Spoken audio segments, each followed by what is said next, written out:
back, relax, and maybe get yourself a snack. Me and you gonna have a little chat about books.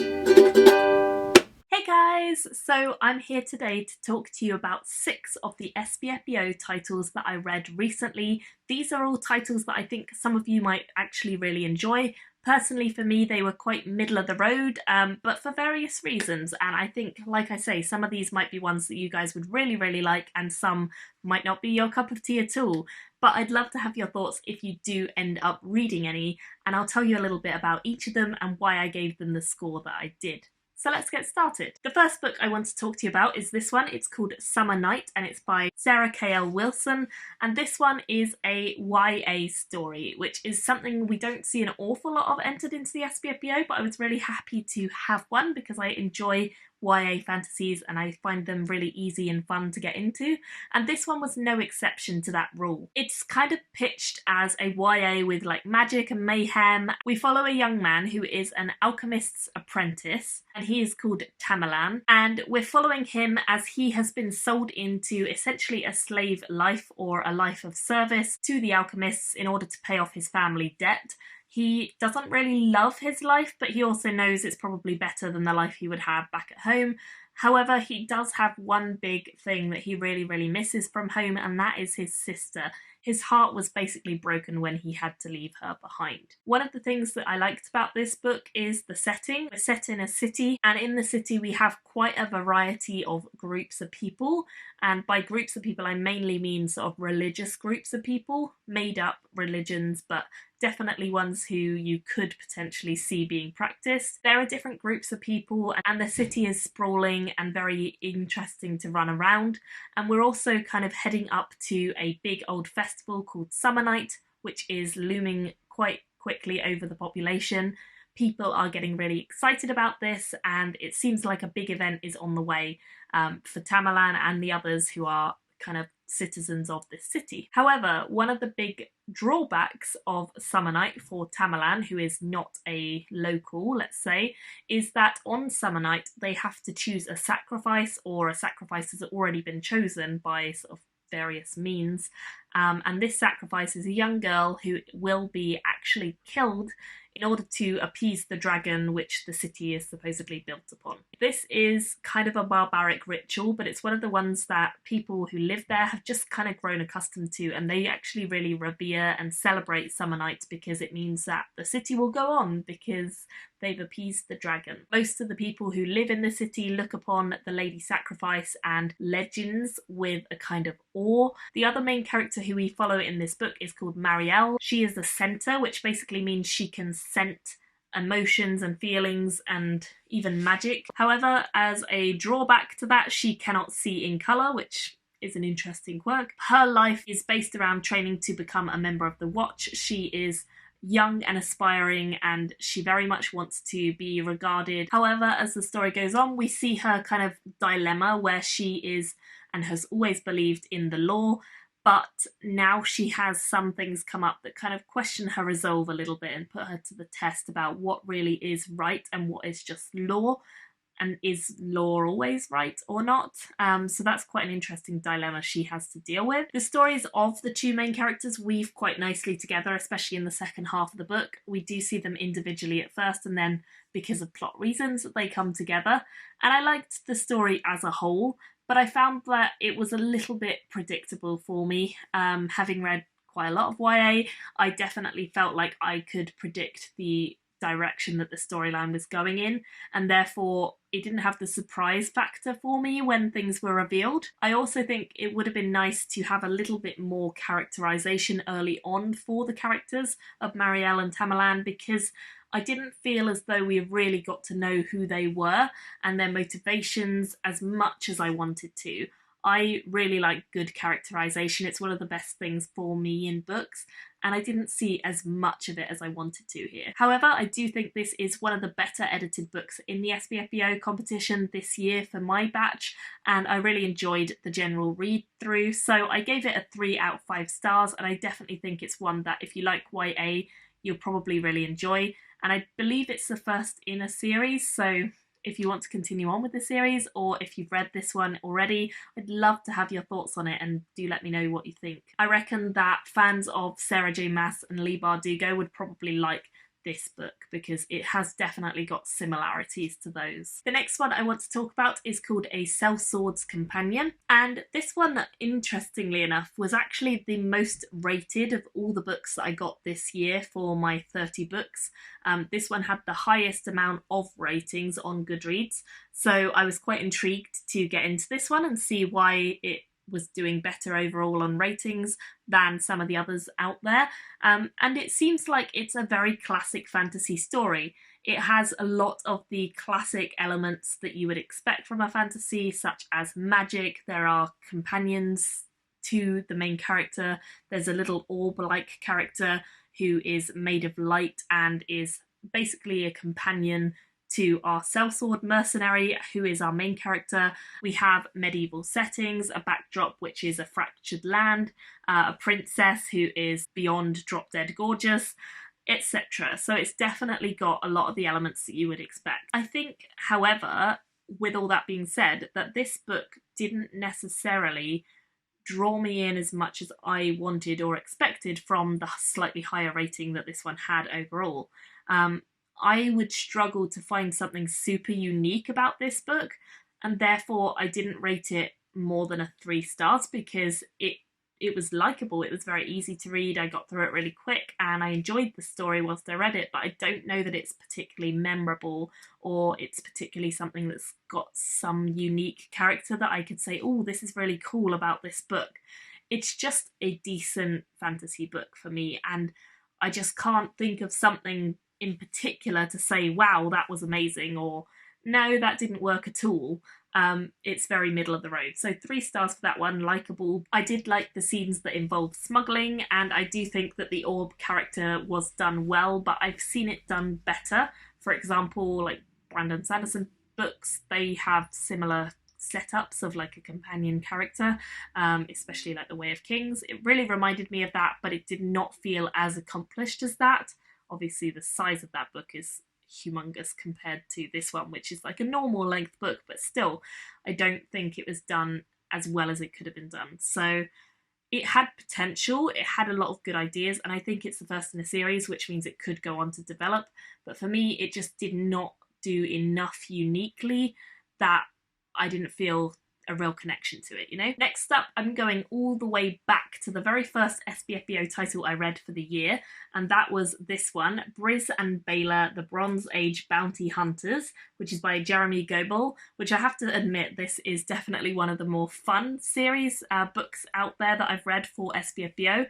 It's a crazy adventure. It starts off with a pretty brutal scene, so warning for that, there is a fairly brutal scene right at the very beginning. But we focus on a young girl, mainly, who is called Baelor. And at the very start of the book, she sees the majority of her village slaughtered. She doesn't really know what they are or why they've come to her village, but she knows that the village that she's from has special powers, and she is one of the people who has these special powers, and she kind of associates this attack with that. It's set in a kind of Egyptian backdrop with Eos as like the backdrop to the story, and it's kind of told in 2 parts. So we have Briz and Baelor's separate storylines, and then they converge later on as the book goes on. I think Baelor's storyline was more typical of fantasy in that she is a girl who's been wronged, her village has been slaughtered, she's on a quest for vengeance. And then Briz's storyline is much more, he's a sellsword, he's a mercenary, he's kind of just out for a good time, but also money, money, money, money. And those are quite different outlooks, obviously. One is really emotional and the other's quite flippant, I'd say. So it was interesting to see when they joined together their storylines, how they kind of interacted. I don't feel like it was done as believably as it could have been, but I think there was definitely fun moments between the 2 characters. I do think this book, personally to me, besides the slaughter at the beginning, feels like it's aimed at quite a young readership. I do feel like it could have been more complex than it was. It felt like a very straightforward, simple book with some good action scenes and some fine moments, but it did not feel like a comprehensively really interesting story with kind of complex twists or great character development or any of that stuff. It felt like it was a little bit surface level. So for that reason, although it's a fun story, I just didn't give it as high as I would have had it had those things. A minor quibble that I did have was with the grammar in this. As I say before, like, I'm an editor, so in my day job I deal a lot with grammar and with spelling, and personally I just find it really quite irritating when there is a lot of grammatical errors, and I think this one definitely had more than some of the other SPFBO titles I've read. It was minor. It was mostly like quotation marks and that sort of stuff being wrong. So it wasn't super annoying, and I imagine for like most people who are not editors it probably wouldn't even be an issue, but for me it's just a pet peeve. Overall, really liked the setting of the story. I enjoyed the general concept, but it just didn't feel quite as developed as I wanted, so I gave it 3 stars. Next up, I want to talk about The Thousand Li, The First Step, which is by Tao Wong. This one is one, again, I read quite early on for SPFBO, so it's one of the earlier ones I read. It's the sort of story that I should really like, and by that I mean it's inspired by Asian culture, which is one of my favourite cultures to see influence from. It's set in that kind of landscape. It follows a young man who is kind of just starting on his journey to find out about his powers. He's kind of going away from home for the first time, and he's really learning what cultivation is.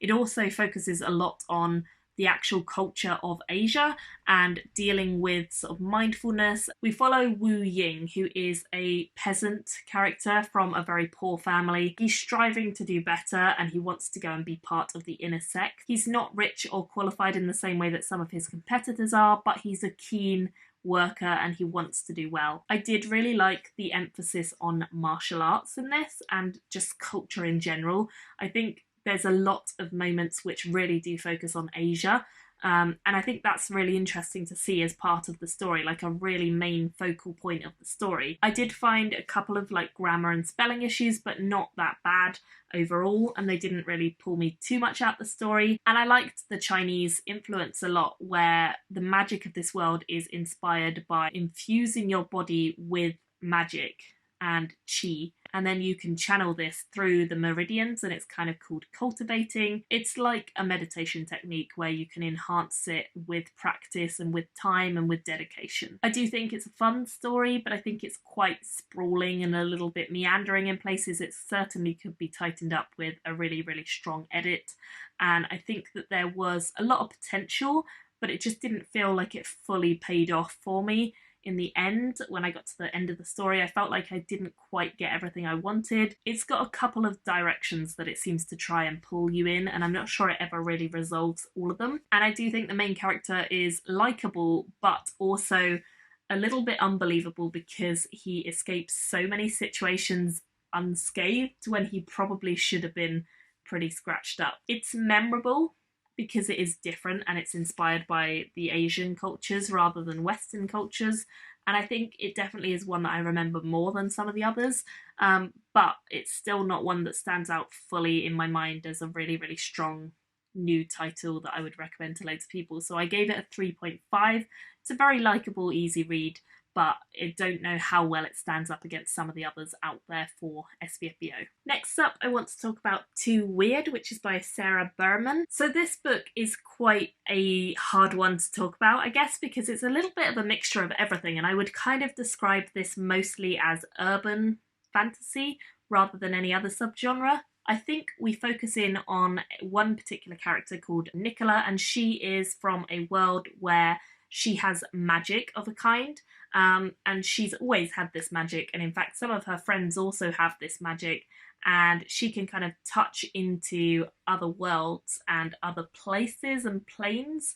It's a strange magic, and to be honest it's not used an awful lot in the book, but it's worth noting that she is magical. It reminded me quite a lot, reading this book, of The Dresden Files by Jim Butcher, and also of Dirk Ashton's series, because it had influence from like Norse mythology, it had Valkyries, it had magic, it had quite a lot going on in this, and I definitely think it's got a lot of good ideas.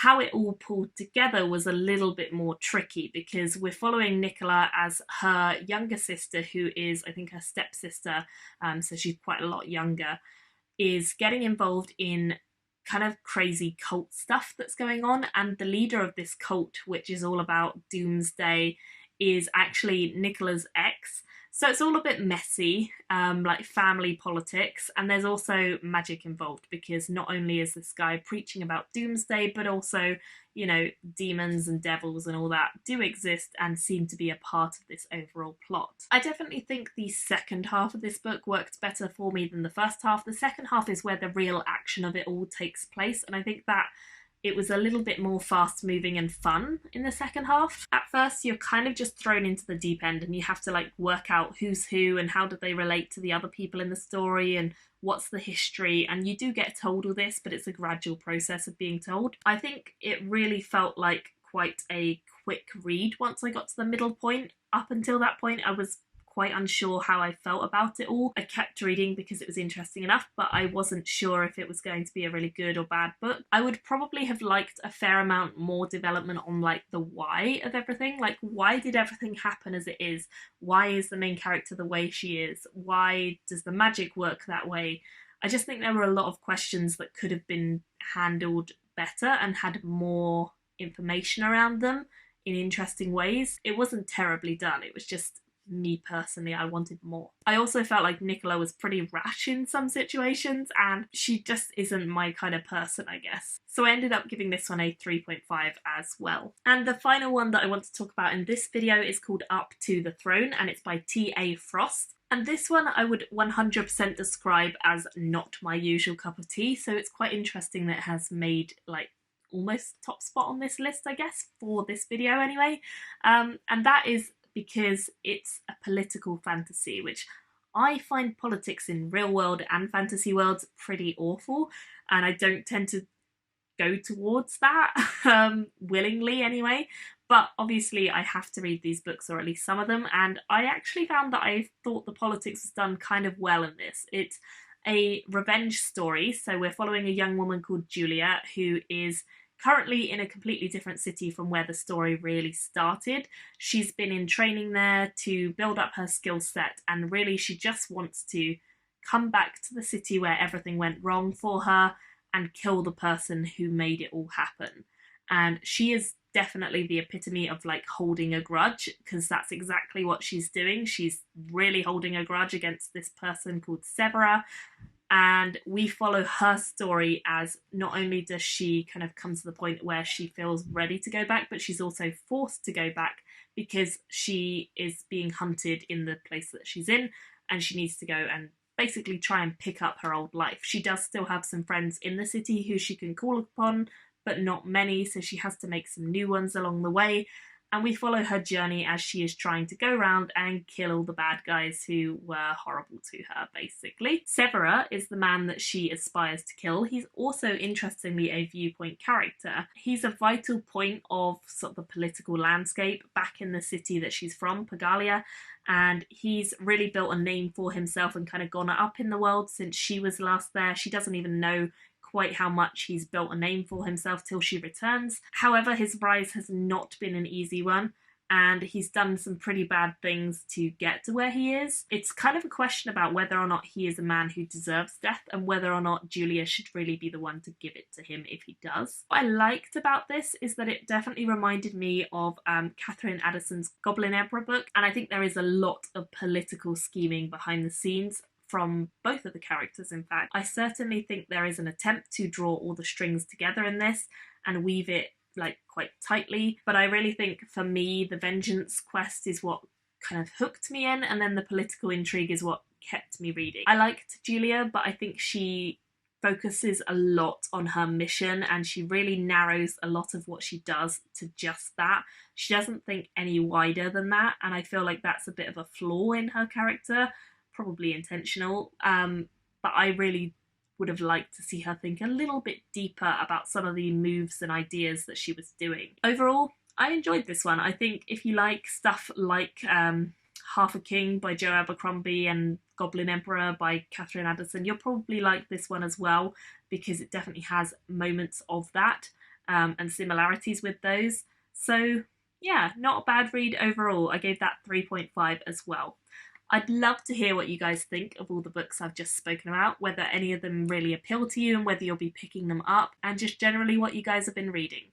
Leave me comments below, and I'll see you very soon in another video where I talk about some of the books from SPFBO that I have really enjoyed and really want to share with you guys. So look out for that soon. Bye! Thank you for watching my video today. Go pick up a book, then come back and chat with me again.